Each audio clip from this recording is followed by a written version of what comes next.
এসো কোরআনের আঙিনা, এসো শান্তির মোহনা, জীবনকে রাঙাতে ফুলে ফুলে সাজাতে আল্লাহর প্রেম সুধা নিয়ে এলো পিএইচপি কোরআনের আলো, পিএইচপি কোরআনের আলো, পিএইচপি কোরআনের আলো। আসসালামু আলাইকুম ওয়া রাহমাতুল্লাহ।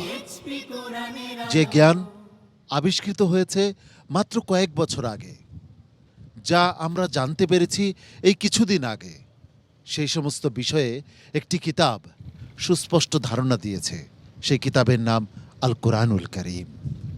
মহাবিশ্ব সম্পর্কে ধারণা দিয়েছে আল কোরআন, মানুষের অ্যানাটমি সম্পর্কে ধারণা দিয়েছে আল কোরআন, সমুদ্রের যে রহস্য আবিষ্কার হয়েছে মাত্র কিছুদিন আগে সেই সম্পর্কেও জ্ঞান দিয়েছে আল কোরআনুল কারীম। জ্ঞানের এমন কোনো শাখা প্রশাখা নেই যে সম্পর্কে কোরআনুল কারীমে কোনো আলোচনা নেই। সেই আল কোরআনুল কারীমের তিলাওয়াতের অনুষ্ঠান হিফজুল কোরআন প্রতিযোগিতার এক অসাধারণ আয়োজন পিএইচপি কোরআনের আলো প্রতিভার সন্ধানে 2024-এ আপনাদের সবাইকে স্বাগত জানাচ্ছি। আমি শাহ ইফতেখার তারিক।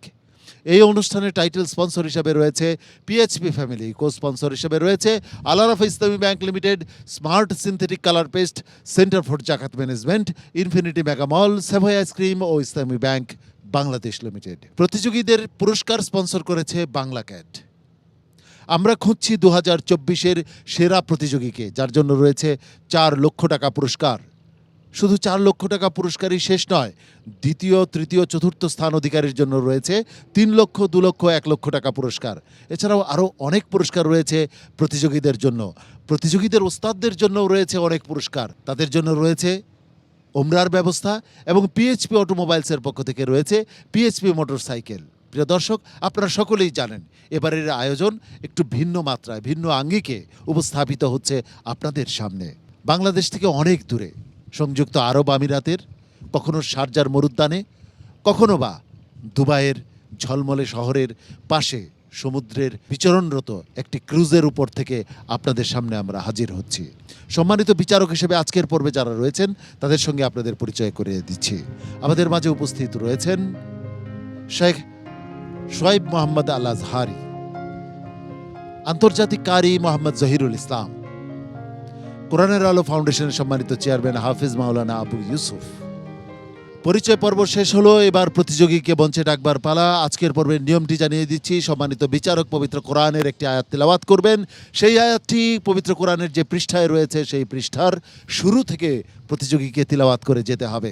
দ্বিতীয় রাউন্ডের তৃতীয় গ্রুপের প্রথম প্রতিযোগী হিসাবে মঞ্চে ডেকে নিচ্ছি কুমিল্লার প্রতিযোগী রাফসান মাহমুদ জিসানকে। হাফেজ রাফসান মাহমুদ জিসান এবারে আসছে মঞ্চে। পিএইচপি কোরআনের আলো, পিএইচপি কোরআনের আলো। আসসালামু আলাইকুম ওয়া রাহমাতুল্লাহি ওয়া বারাকাতুহু। ওয়া আলাইকুম আসসালাম ওয়া রাহমাতুল্লাহি ওয়া বারাকাতুহু। আউযু বিল্লাহি মিনাশ শাইতানির রাজীম। বিসমিল্লাহির রহমানির রহিম। هنالك تبلو كل نفس ما أسلفت. أعوذ بالله من الشيطان الرجيم.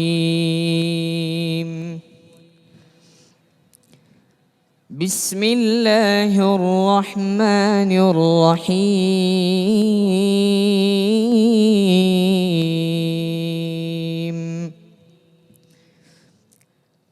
للذين أحسنوا الحسنى وزيادة ولا يرهق وجوههم قتر ولا ذلة أولئك أصحاب الجنة هم فيها خالدون. والذين كسبوا السيئات جزاء سيئة بمثلها وترهقهم ذلة ما لهم من الله من عاصم كأنما أغشيت وجوههم قطعا من الليل مظلما أولئك أصحاب النار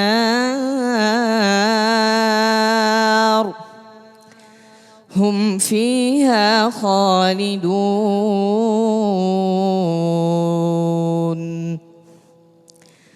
ويوم نحشرهم جميعا ثم نقول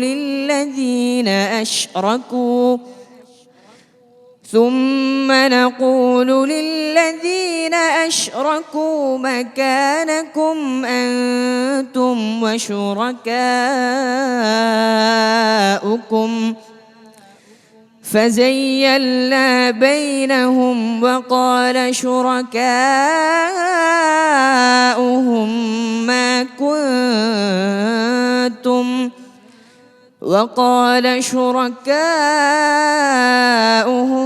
ما كنتم إيانا تعبدون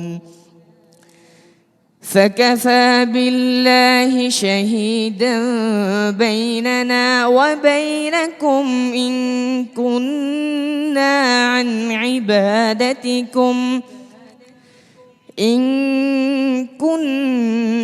عن عبادتكم لغافلين هنالك تبلو كل نفس ما أسلفت وردوا إلى الله مولاهم الحق وضل عنهم ما كانوا يفترون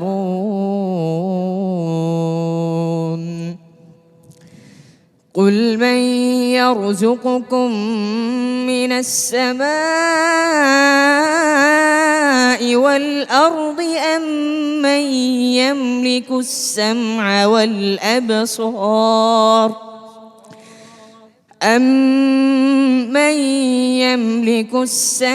والأبصار ومن يخرج الحي من الميت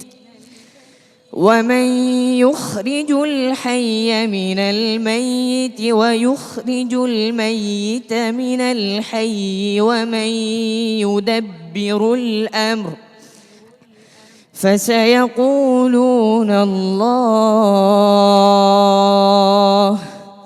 فقل أفلا تتقون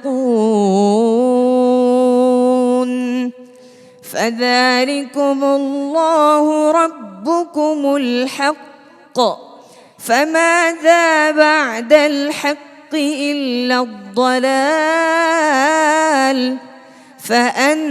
فأنى تصرفون كذلك حقت كلمة ربك على الذين فسقوا أنهم لا يؤمنون حسبك صدق الله العظيم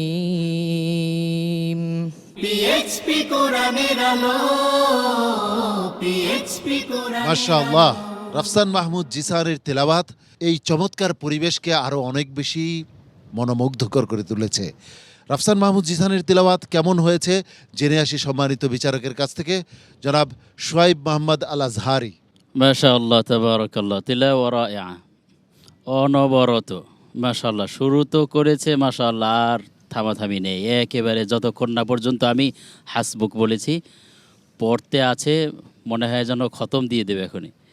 মাশাআল্লাহ চমৎকার তেলাওয়াত করেছো জিসান, তোমার জন্য অনেক অনেক দোয়া রইল, ইনশাআল্লাহ পরবর্তী রাউন্ডগুলোতে আরও ভালো করবে এই প্রত্যাশা করছি।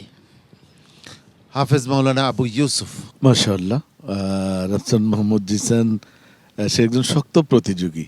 আপনারা জানেন মাত্র 49 দিনে কোরআনুল কারীম বুকে ধারণ করেছে। এটা বিশাল একটি ব্যাপার। যেইভাবে সে তেলাওয়াত করলো, গোটা কোরআনুল কারীমের উপরে কিন্তু তার এতটাই দখল আছে, ঠিক এই গতিতে প্রথম থেকে শেষ পর্যন্ত সে শেষ করতে পারবে।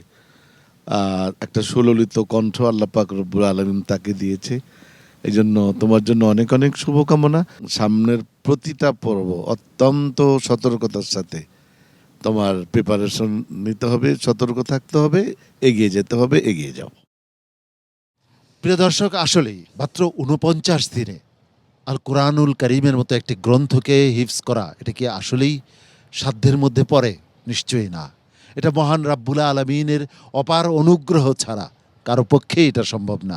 রাফসান মাহমুদ জিসানের জন্য অনেক অনেক দোয়া এবং ভালোবাসা আমার পক্ষ থেকে। আসসালামু আলাইকুম রহমতুল্লাহ বরকাতুহ। পিএইচপি কোরআনের আলো। এখন ডেকে দিচ্ছি আরও একজন মেধাবী প্রতিযোগীকে। তার নাম তৌফিক আহমদ। ব্রাহ্মণবাড়িয়ার প্রতিযোগী হাফেজ তৌফিক আহমদ এবারে আসছে। পিএইচপি কোরআনের আলো। পিএইচপি কোরআনের আলো। আসসালামু আলাইকুম ওরহমতুল্লাহ বরকাতুহ। وعليكم السلام ورحمة الله وبركاته. أعوذ بالله من الشيطان الرجيم.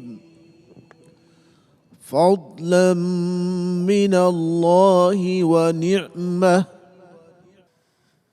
أعوذ بالله من الشيطان الرجيم.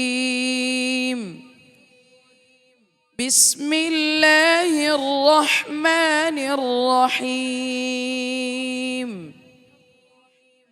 ولو أنهم صبروا حتى تخرج إليهم لكان خيرا لهم والله غفور رحيم. يا أيها الذين آمنوا إن جاءكم فاسق بنبأ فتبينوا أن تصيبوا قوما بجهالة فتصبحوا على ما فعلتم نادمين. واعلموا أن فيكم رسول الله لو يطيعكم في كثير من الأمر لعنتم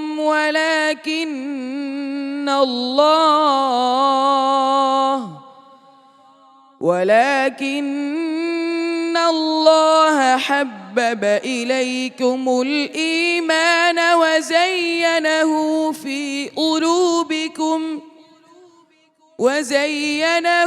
في قلوبكم وكره إليكم الكفر والفسوق والعصيان أولئك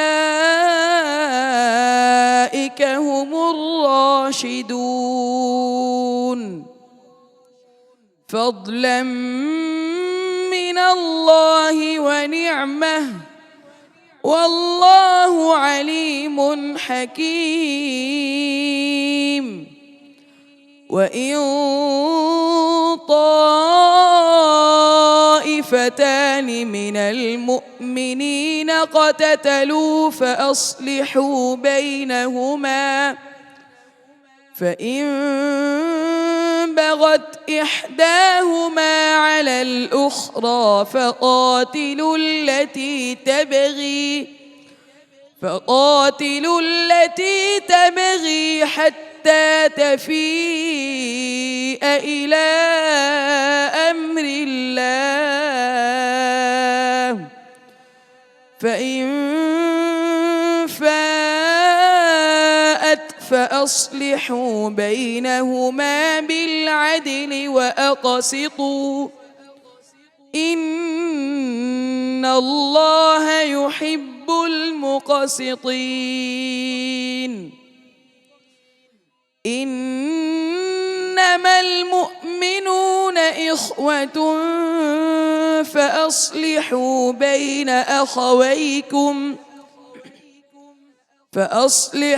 بين أخويكم واتقوا الله لعلكم ترحمون يا أيها الذين آمنوا لا يسخر قوم من قوم عسى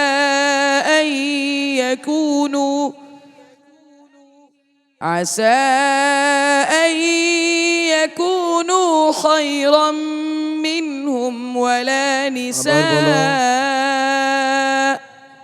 আবার বলো عسى أن يكونوا خيرا منهم ولا نساء আরেকবার চেষ্টা করো يا أيها الذين آمنوا لا يسخر قوم من قوم عسى أن يكونوا خيرا منهم ولا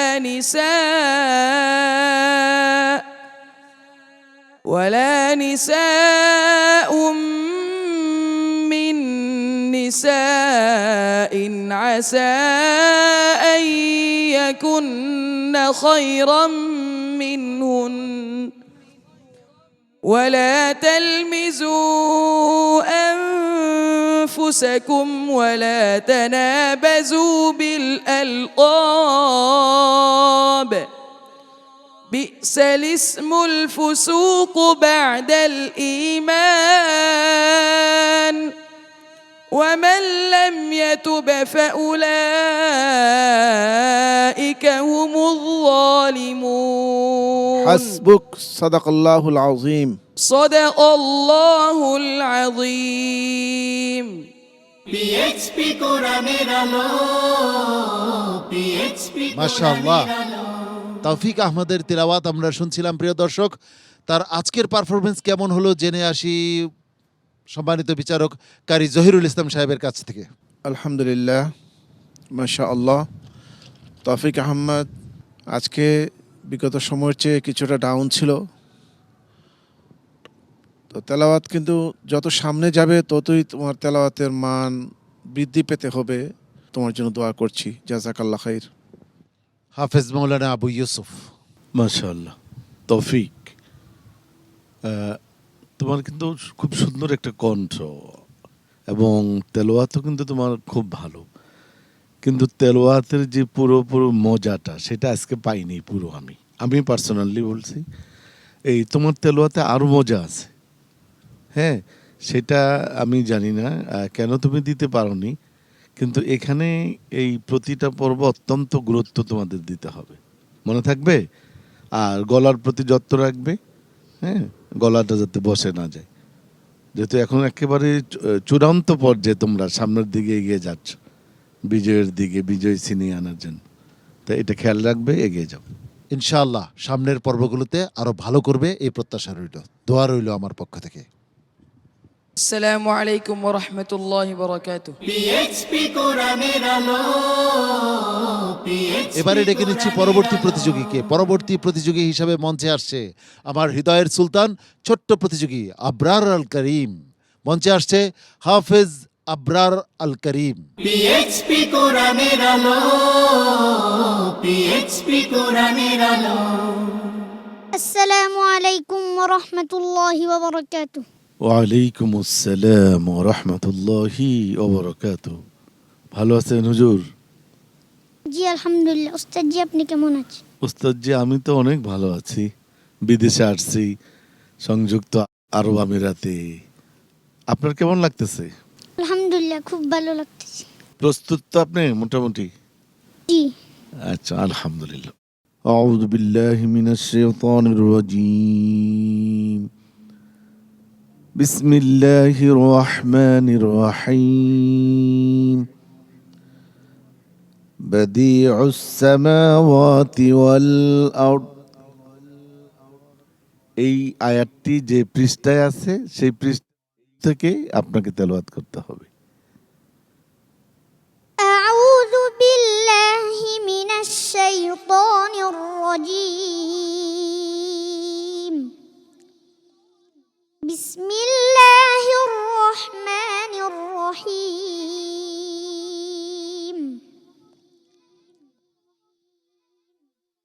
إن الله فالق الحب والنوى يخرج الحي من الميت ومخرج الميت من الحي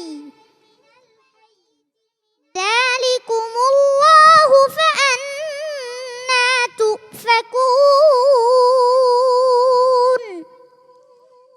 فالق الإصباح وجعل الليل سكنا والشمس والقمر حسبانا ذلك تقدير العزيز العليم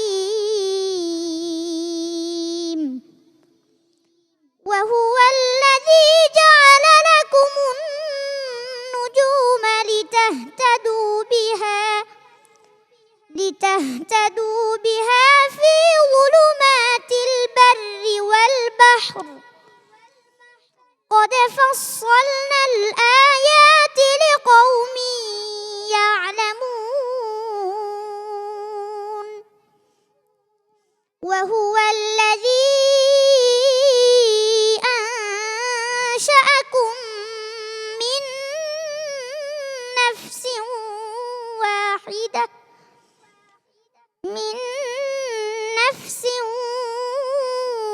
واحدة فمستقر ومستودع قد فصلنا الآيات لقوم يفقهون وهو الذي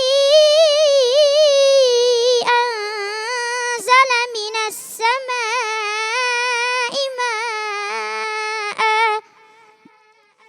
فأخرجنا به نبات كل شيء فأخرجنا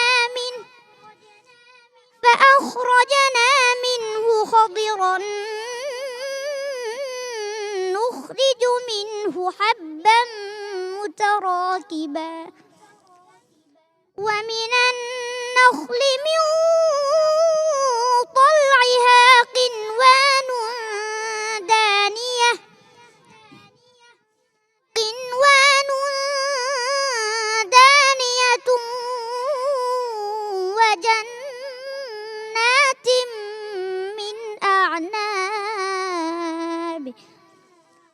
وجنات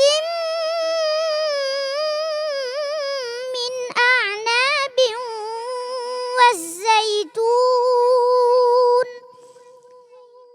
والزيتون والرمان مشتبها وغير متشابه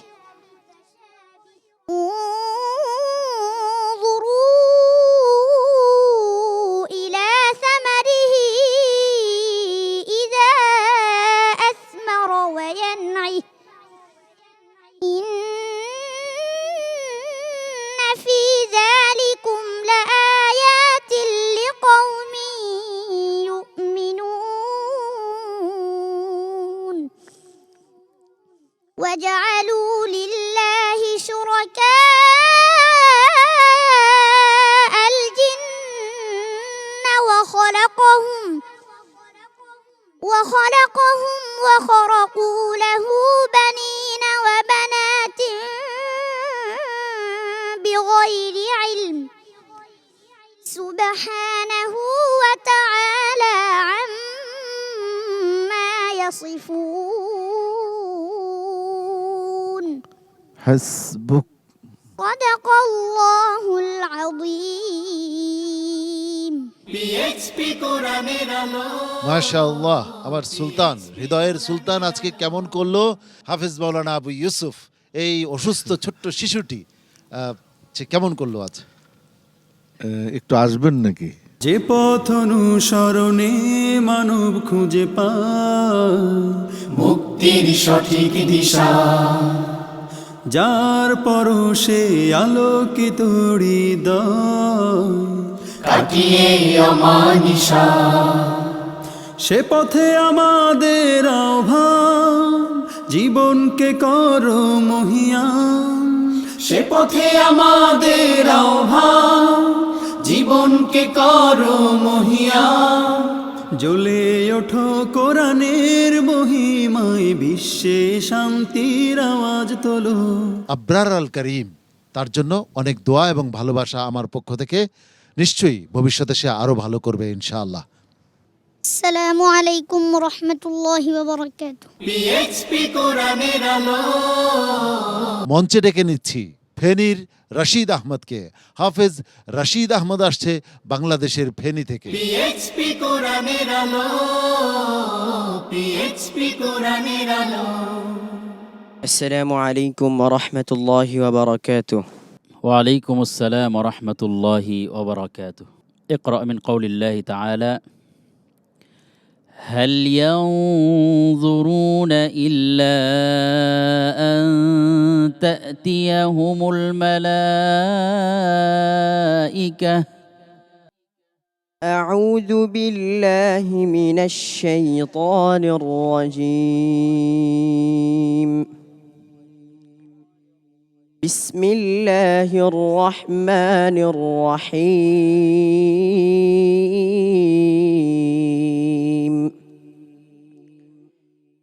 هل ينظرون إلا আমাদের এই পর্বের নিয়ম কি তোমার জানার আছে? আমি যেই আয়াতটি পড়ব, এই আয়াতটি যে পৃষ্ঠায় রয়েছে সেই পৃষ্ঠার শুরু থেকে তোমার পড়তে হবে। প্রথমটা পড়তেছি।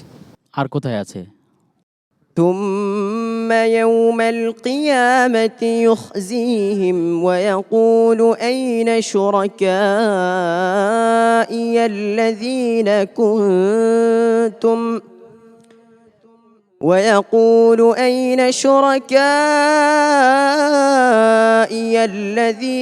كنتم تشاقون فيهم. قال الذين أوتوا العلم إن الخزي اليوم والسوء على الكافرين الذين تتوفاهم الملائكة ظالمي أنفسهم فألقوا السلم ما كنا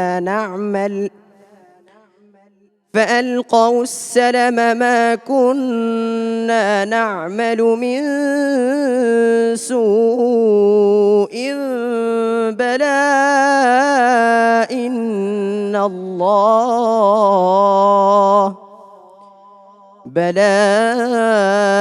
إن الله عليم بما كنتم تعملون.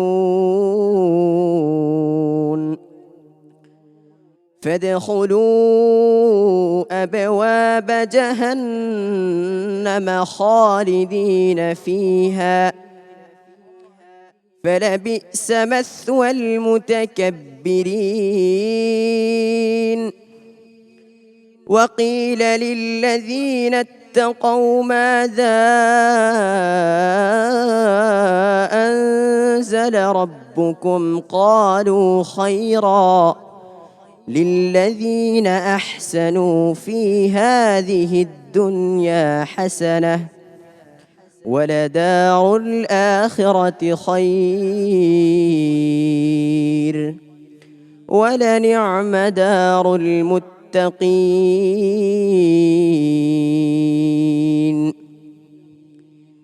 جنات عدن يدخلونها تجري من تحتها الأنهار لهم فيها ما يشاءون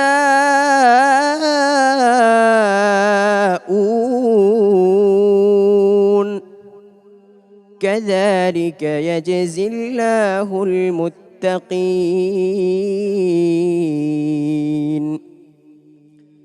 الذين تتوفاهم الملائكة طيبين يقولون سلام عليكم ادخلوا الجنة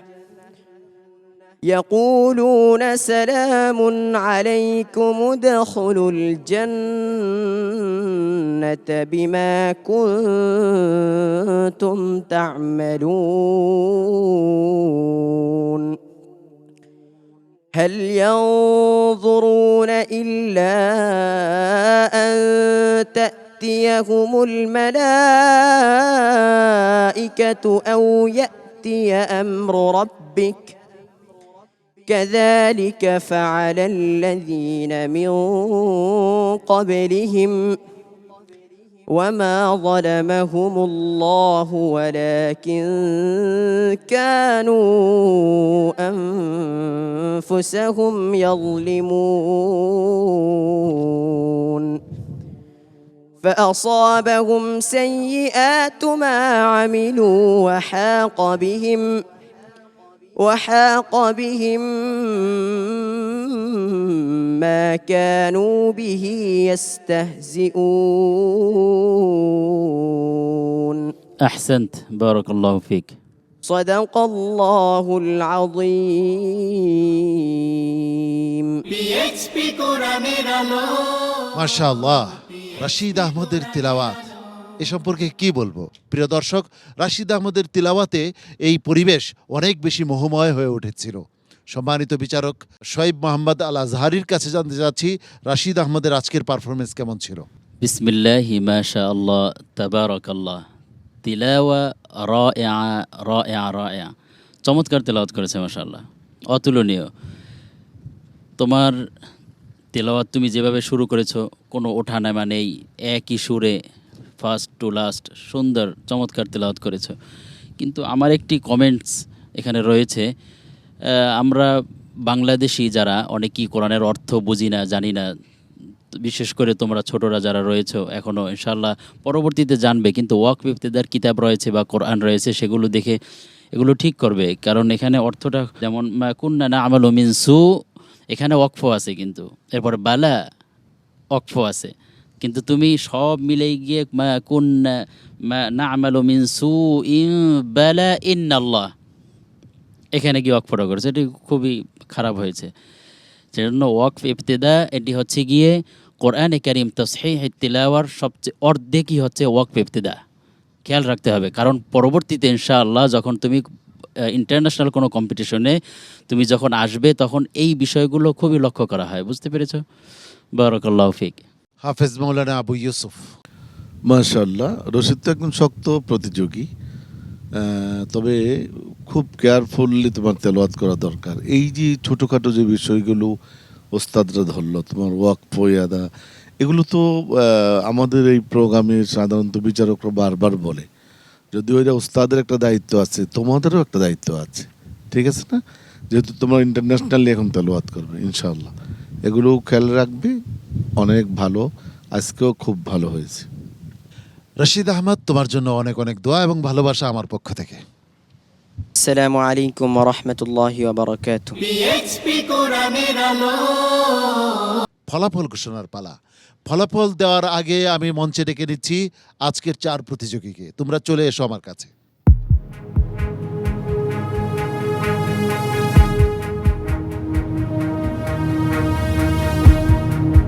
আমার পাশে পেয়ে গেছি আজকের 4 প্রতিযোগীকে। আমার সর্বডানে রয়েছে রাফসান মাহমুদ জিসান, কুমিল্লার প্রতিযোগী। তারপর রয়েছে ব্রাহ্মণবাড়িয়ার তৌফিক আহমেদ। তারপর আমার বায়ে রয়েছে হৃদয়ের সুলতান, নোয়াখালীর প্রতিযোগী আবরার আল করিম, এবং সর্ববামে রয়েছে ফেনীর প্রতিযোগী রাশিদ আহমদ। এই 4 প্রতিযোগীর মধ্যে সর্বোচ্চ নম্বর নিয়ে কে যাচ্ছে পরবর্তী রাউন্ডে?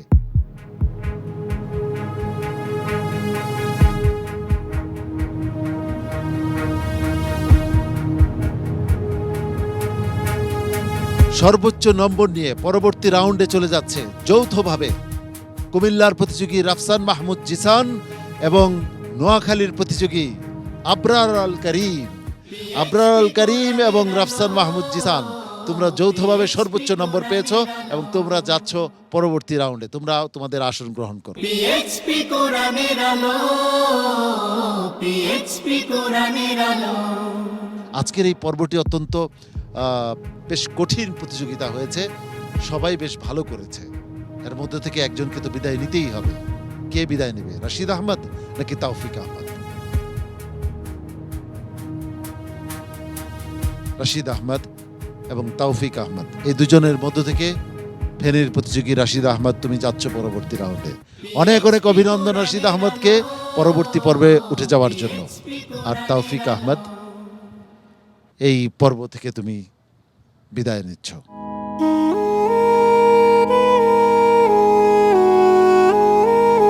প্রিয় দর্শক, আজকের পর্বের একেবারে শেষ প্রান্তে আমরা উপনীত হয়েছি। সম্মানিত বিচারক মণ্ডলীকে ধন্যবাদ ও কৃতজ্ঞতা জানাচ্ছি। ধন্যবাদ জানাচ্ছি প্রিয় দর্শক আপনাকেও আমাদের সঙ্গে থাকবার জন্য। আগামীকাল একই সময়ে আপনাদের প্রিয় স্যাটেলাইট চ্যানেল এনটিভির পর্দায় আপনাদের প্রিয় অনুষ্ঠান হিফজুল কোরআন প্রতিযোগিতার এক অনবদ্য আয়োজন পিএইচপি কোরআনের আলো প্রতিভার সন্ধানে 2024 দেখার আন্তরিক আমন্ত্রণ জানাচ্ছি। মহান রাব্বুল আলামিন আপনাদের সবাইকে ভালো রাখুন, সুস্থ রাখুন, ঈমান ও আমলের সঙ্গে রাখুন, এই প্রত্যাশায় আমি শাহ ইফতেখার তারিক আজকের মতো এখানেই বিদায় নিচ্ছি। আসসালামু আলাইকুম ওয়া রাহমাতুল্লাহি ওয়া বারাকাতুহু। মহিয়ান এ পথে আমাদের আহ্বান, জীবনকে করো মহিয়ান। জ্বলে ওঠো কোরআনের মহিমায়, বিশ্বে শান্তির আওয়াজ তোলো। পিএইচপি কোরআনের আলো, পিএইচপি কোরআনের আলো।